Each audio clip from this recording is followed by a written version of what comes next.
এ দেখো, এখন করব হচ্ছে পনির। তার জন্য পনিরটা হচ্ছে কাটছি, ঠিক আছে?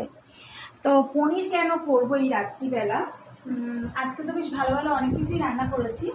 পনিরটা এই জন্যই করবো, সেটা হচ্ছে কালকের জন্য করে রাখবো পনিরটা, কারণ কালকে একটুখানি ব্যস্ত থাকবো সারাদিন, একটু অন্য কাজ রয়েছে। তো ওর জন্য আজকে রাত্রিবেলা পনিরের তরকারি, ভাত, সমস্ত কিছু রেডি করে রেখে দেবো, যাতে কালকে আমার কোনো সমস্যাই না হয়। ইস দেখো, এটা মোটা হয়ে গেছে, এই দুটো এটা রোগা হয়ে গেছে। এটা যার পাতে পড়বে তার কপাল পুড়ল, তাই তো বলো? দেখো এটা কত রোগা, আর এগুলো কি মোটা মোটা।